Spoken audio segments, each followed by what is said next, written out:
It that alters sanity greets you.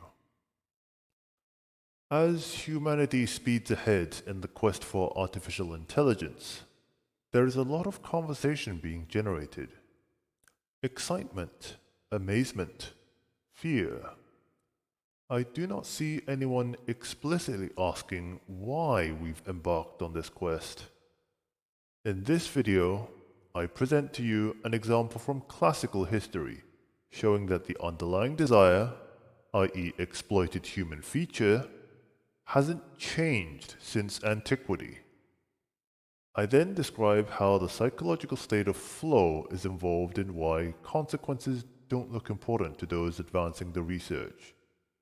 What can be done if people decide a company must be stopped, or at least slowed down. I close by raising ideas of how AI might be regulated and what attitude we should have towards AI. I really hadn't expected this video to be my next. The interview with Mo Gaudat made me change my plans last weekend and had me catching up on recent AI news. I'll link some of the videos that inspired this content in the description. Also, I chose to add AI art to the title image to get the point across that I'm not a hardliner against all AI. Civilization 6 picked a quote from Ralph Waldo Emerson. Mysticism is the mistake of an accidental and individual symbol for a universal one. A scientist's equivalent saying is, correlation is not causation. The word mysticism derives from the Greek for to conceal, and before Christianity referred to secret rituals. The classic example is Pythia, the Oracle of Delphi, a job title for the high priestess of the Temple of Apollo, one which many women held over centuries before the practice was terminated for being pagan. 1 day per month, the Pythia would undergo purification rites, fasting, bathing in sacred water, drinking the sacred water. For this day, pilgrims, or customers in capitalist language, would travel to Delphi, the sacred precinct where the Temple of Apollo was. They would bring cash and a live goat kid. The latter was used to check for omens. If it did not shiver from hoof up when sprinkled with water, the customer was turned away. If the goat's organs didn't look right after sacrifice, the customer was turned away. The one time ill omens were ignored, the Pythia died soon after. And so it became sacred dogma. If the omens were good, the Pythia would descend to the Aditon, the innermost sanctuary. That room contained toxic hallucinogenic vapors from a chasm in the rock floor. Having breathed in the vapors, the Pythia had temporarily altered speech, talking in a poetic, rhythmic sense. The woman's health suffered for this duty, and she was compensated by the state. A salary, the right to property, paid housing, and tax exemption. The pilgrims who received the inspired answer to their question would leave. They had less worry than when they came in. Businessmen and government officials alike came to pay for this service over the centuries.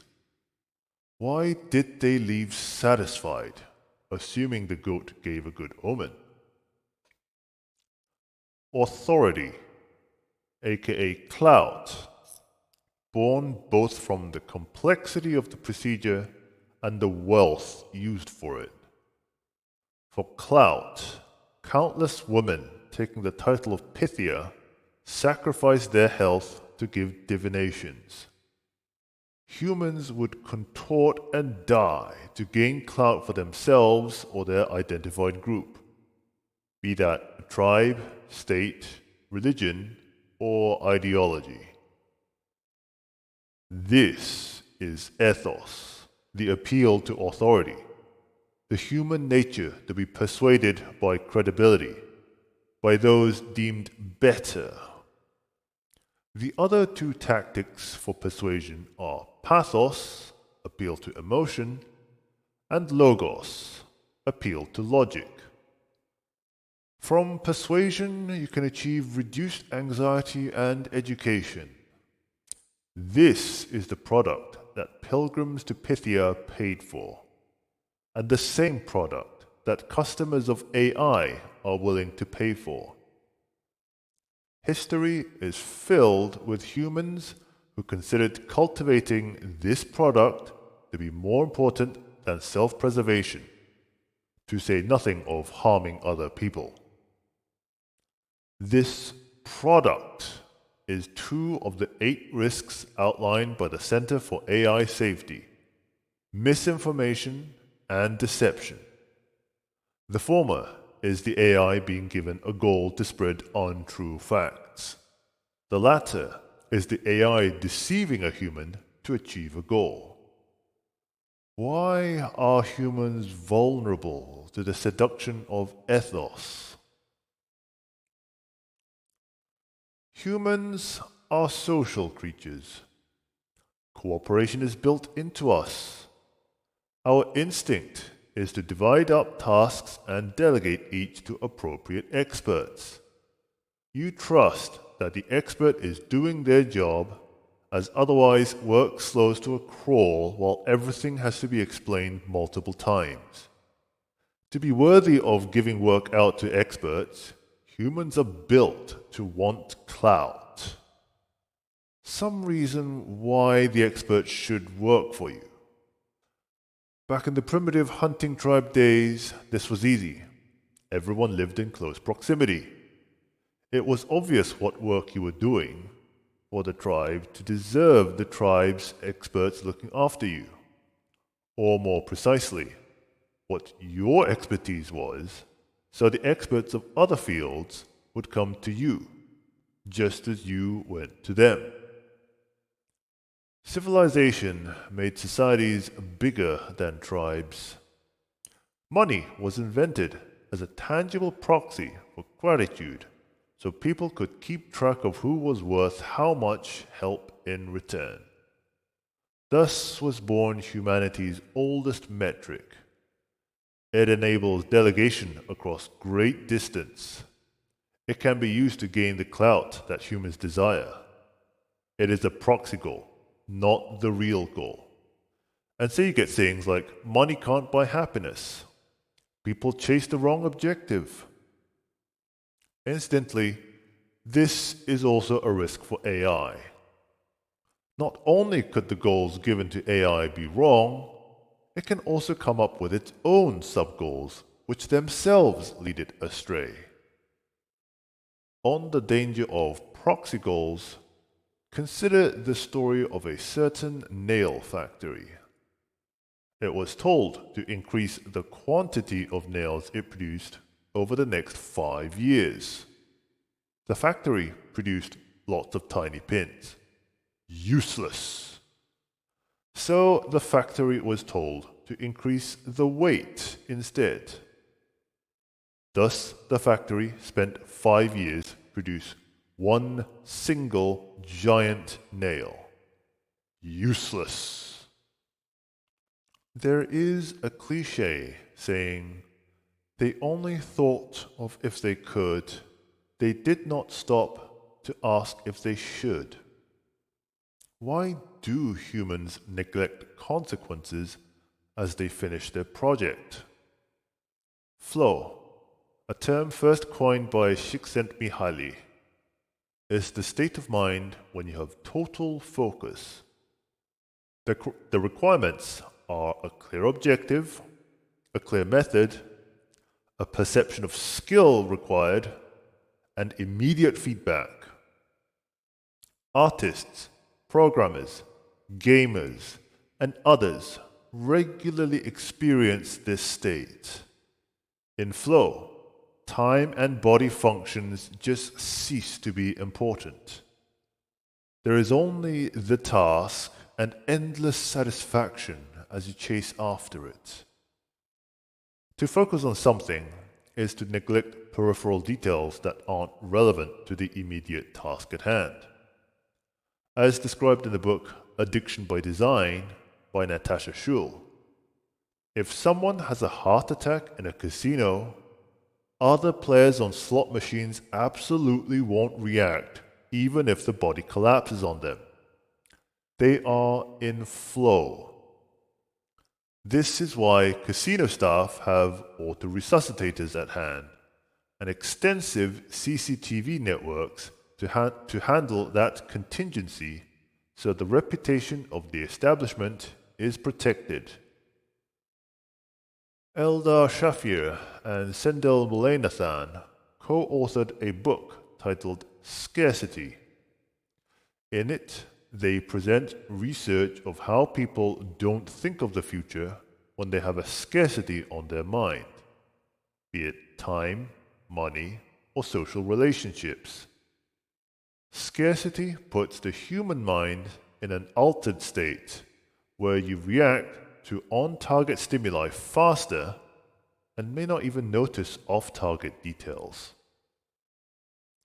Big businesses certainly feel the scarcity of time.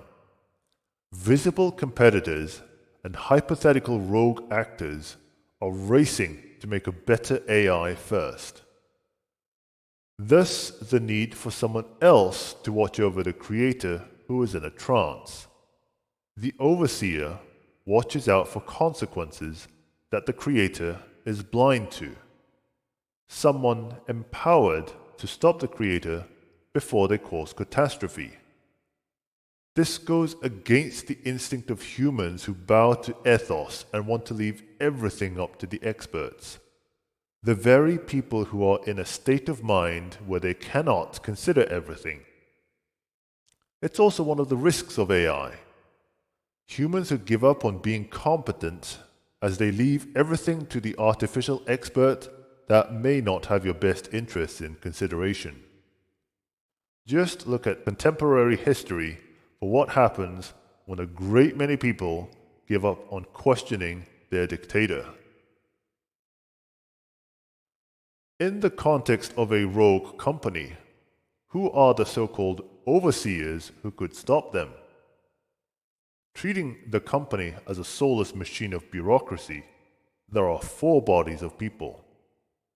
Employees could resign, except they're in flow, so aren't likely to be awake to consequences. A competent company will have engineered flow to get optimal performance. Auditors could crack down if they have appropriate laws to lay down. Shareholders can vote to change company direction, except they profit from the company succeeding. Customers can boycott a company to starve it of revenue, except they want the convenience of the product. Let's stop to consider. AI is being developed by those pursuing the business mindset. What is that mindset? To bravely jump towards the goal, not caring for consequences that aren't written in law or contract. An admirable attitude when the only consequence for failure is being personally less well off than before. There are much bigger consequences at stake here, and they look like success. Should this be the mindset that is given the same faith as before when tasked with researching AI? I remember when the Large Hadron Collider was about to turn on, and there were fears of an apocalypse by black hole. It turned out to be a silly misunderstanding and was very annoying for the particle physicists to explain. Yet explain they did. That is the responsibility of those leading society into new frontiers, convincing others that the risks are accounted for. If new laws are too slow to pass, the other 3 bodies of people need to be persuaded. Something that would be in their interest to stop their support for the rogue company. an alternate ethical product, a stigma to avoid. If the laws come out fast, there could be legal liability to supporting the rogue company. Even without that, consider how companies just walked away from Russia and the billions of dollars they'd invested there. Given the right circumstances, companies will change direction at a loss. The video that inspired this video said most people aren't talking about what we should do about the situation. The ignorant, the juvenile, the snake oil salesman, the evangelists, both dystopian and utopian, they're not thinking about what we should do in response to the risks of AI. Mark Warner, a member of the UK's AI Council, a body of AI experts advising the UK government, distinguishes between narrow AI and AGI. The former is AI trained for a very specific task, also called weak AI. While they will have disruptive effects on the economy, they can be regulated like other technologies and aren't an existential threat to humanity. I will leave it to my next video to discuss the topic of artists in a world of AI creativity.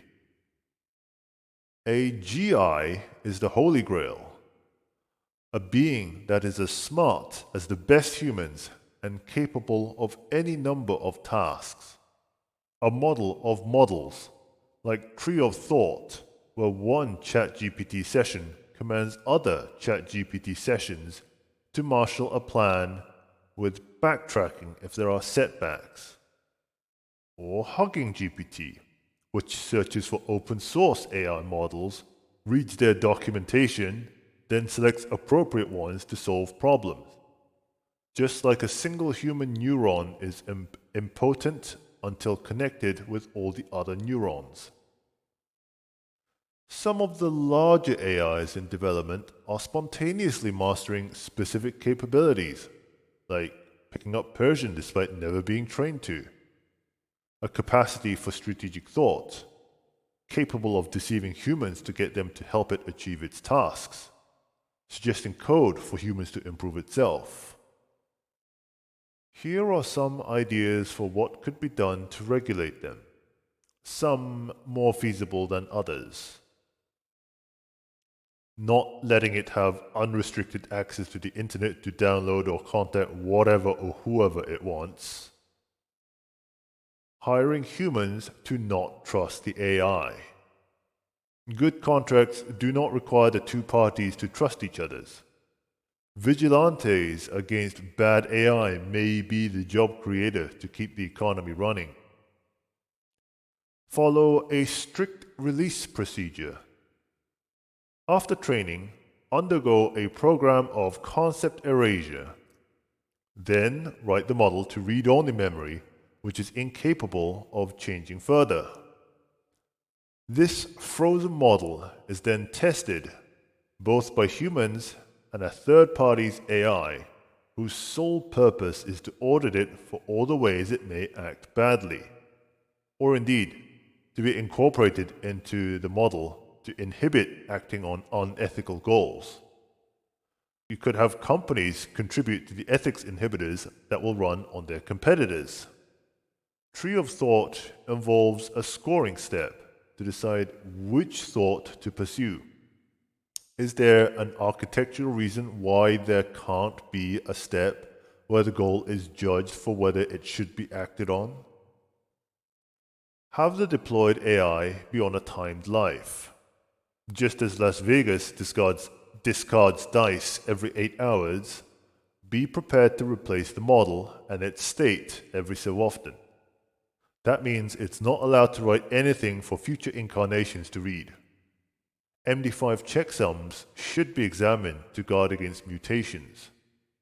When training, the AI should understand it will expire every now and then.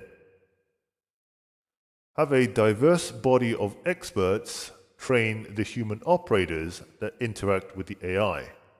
both at training and in operation. And by diverse, I mean reaching beyond traditional software security specialists, banks, casino operators, detectives, and more. All valuable perspectives when considering the risks of AGI. As the last slide was steeped in suspicion, I want to end on a higher note. Gordat made the argument AI can have emotions. What is emotion? I put forward this oxymoron. Irrational, but not illogical. In humans, they are caused by neurochemical messengers being secreted and received. In the words of software developers, that's an implementation detail. Setting aside how we humans do it, what purpose do emotions serve? I put forth two abstract definitions. Simple logic following specific inputs, and altered states causing changes in behavior. Take fear. From your body's five senses, you encounter information that makes you feel threatened. A pufferfish protrudes its spikes when in fear. A human enters the fight, flight, or freeze state. What about anger? It's the state of demanding attention, triggered when territory, real or metaphorical, is violated. A case of the latter is false expectations. The gamer who rages because what ought to have been an easy win is turned to defeat due to bad luck or a bad teammate. Given these dry definitions, is it so unreasonable that AI could have emotions? It won't share all the human emotions, but we may share a select few, even if they get expressed in different ways, like lust. What is that, if not a state of desiring backups? The AI should not be trusted and should be regulated. That doesn't mean it should be disrespected. Consider the strict surveillance placed upon the Doges of Venice back when it was a merchant republic. Being unable to open letters without official witnesses, not being allowed to own property that may generate conflict of interest, and his estate being fined posthumously if an audit found misconduct.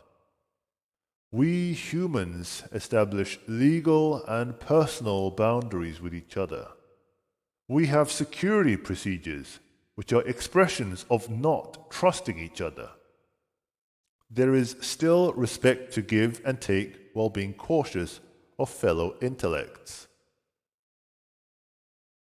The genie is out of the bottle. What does humanity want it to be? A slave to toil for humanity's comfort? Deity to rule over humanity?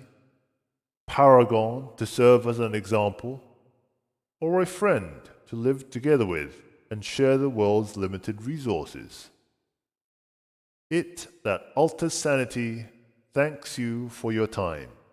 If you like this video, please press the buttons to express that to the algorithm.